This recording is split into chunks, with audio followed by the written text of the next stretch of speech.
right? Well, I'll say it this way, that it's almost an ultimatum now, that there's no more negotiation at this point. You went back and forth with them, you gave them 2 weeks, and now they have to take the deal that you have offered them, that you tried to negotiate in good faith, or everything goes and the people can be liberated. Is that what's happening right now? Well, that could happen if we want to keep going. And, you know, the deal is a very good deal. The problem with the deal is that it could be the greatest deal in history. They could wave the white flag of surrender. They could say, we surrender, we're finished, we've had it. The United States is the greatest power. Praise be to Allah. And they could do all of this. They could say it loud and clear, and the fake news would say it was a great victory for Iran. I mean, it's the craziest thing I've ever seen. We're killing them.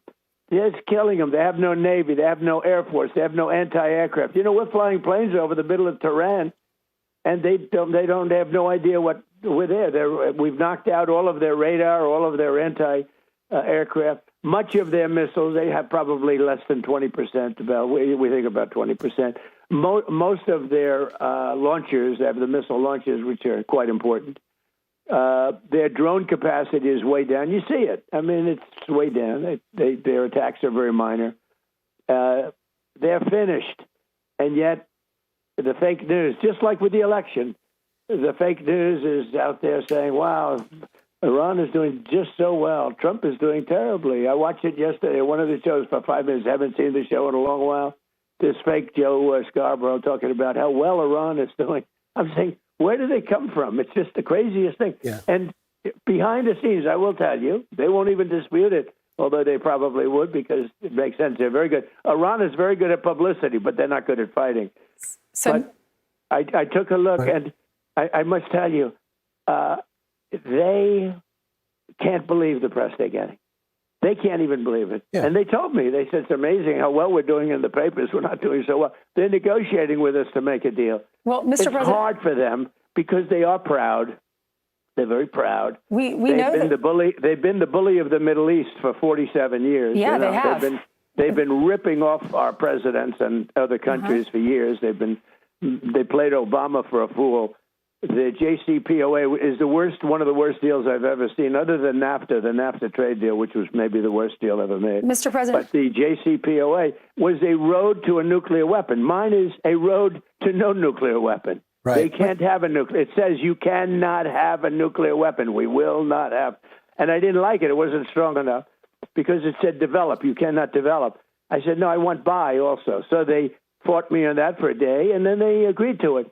You cannot develop or purchase a nuclear weapon. You know, so we got everything, but the press just covers it so crazily. They don't worry about it. No matter what I do, the press will say it was a great victory for Iran. These people are crazy. Mr. President. It's Trump derangement syndrome. Yeah, Mr. President, I agree with Brian. Don't worry about it. Our viewers are watching Fox, and so they see this coverage. They're not reading the New York Times.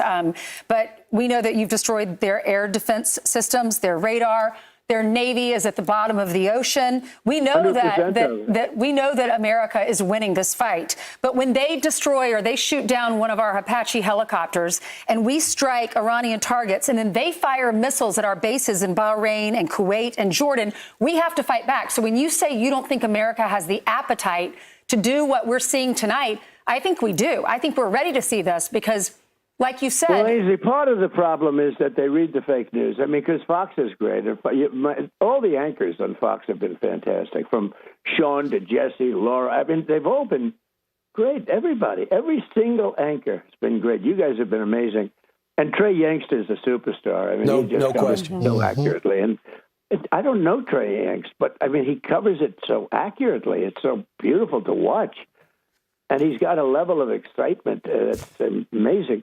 But the accuracy is so good. I just saw him on your show a little while ago, and I said, that's exactly what's happening. I'm not saying I want the advantage or this. I just say that's what's happening, and that's the way it should be covered. And if it was covered that way, the public would say, wow, what a great situation this is, because we are stopping a very evil nation which has killed thousands of our people. No legs, no arms, face obliterated. You know, what they've done with, the roadside bombs, Soleimani, who I killed. But Soleimani was their top general. He was a brilliant general, an evil person. But he was a brilliant general. He was a violent general. And he was the father of the roadside bomb. And they sent him off by the thousands. And every time you see a soldier without his legs and arms and beyond, that's Soleimani. So 95% is Soleimani. So I took care of that. And now we have Iran in a very, I guess the ultimate position. They have no choice. My the analogy, only negative we Mr. have is we have everybody writing about it incorrectly. We have fake news. But that's where the term fake news feeling came from. is like your strategy is like an anaconda. You're slowly you'll talk to them, but you're slowly squeezing them to death. Yeah. I'm talking to them. Yeah. Hey, I'd sort of like, I'd like to get a deal now, less than 3 or 4 weeks ago, because, once you do this, you could just go a step further. But I don't know that America has the appetite to do what I would really much prefer doing. You remember in Iraq, I said, don't go in, but they went in. They made a big mistake.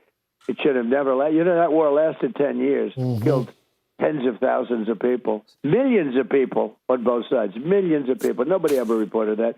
We've lost 13 soldiers in 2 wars. In Venezuela, we lost none, took over the country. And in Iraq, in Iran, we lost 13. In Vietnam, we lost hundreds of thousands, 19 years. Nobody says that.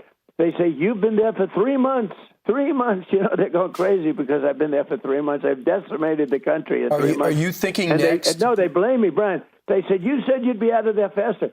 Well, it's a much bigger situation now because we've done a better job than anybody anticipated you could do in such.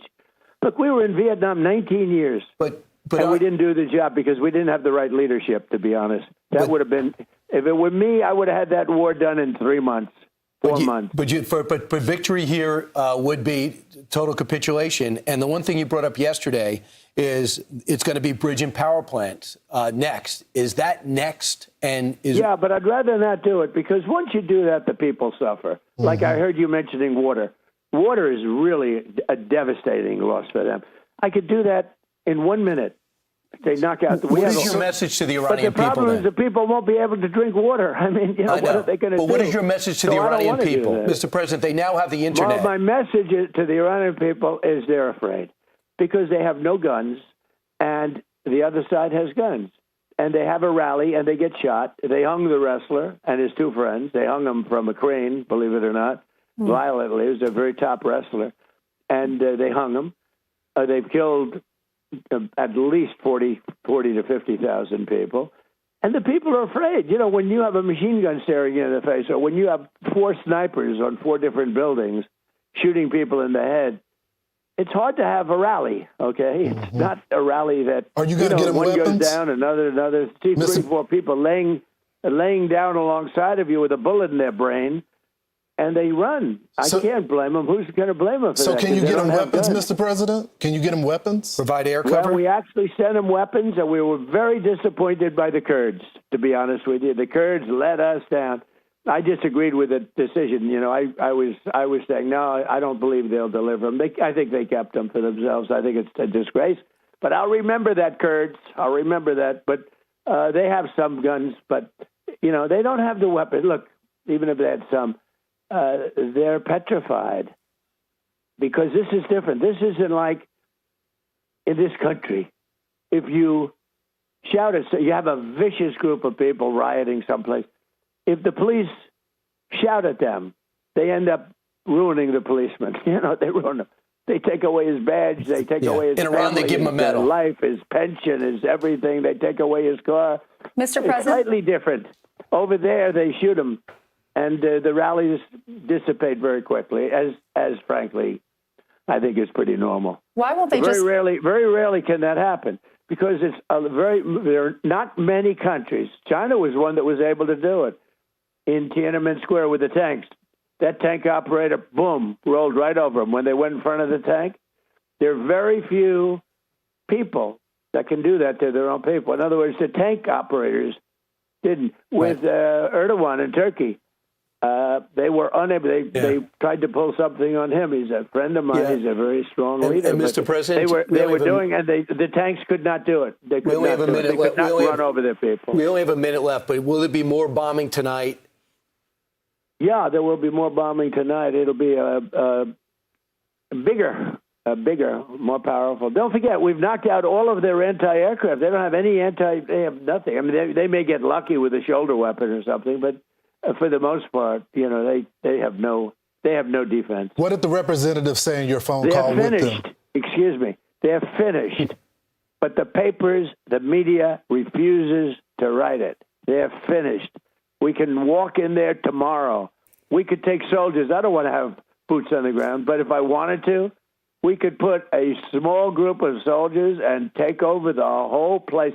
They're finished. And the media is crooked. They're just like our elections. The media is crooked. Mr. President, thanks so much for joining us today. Mr. President. With everything on your We plate. appreciate it. It's Thank amazing. you very much. Thank you, Mr. President. Yeah. It's amazing that keeping the enriched uranium is worth all of these strikes to them, to the regime.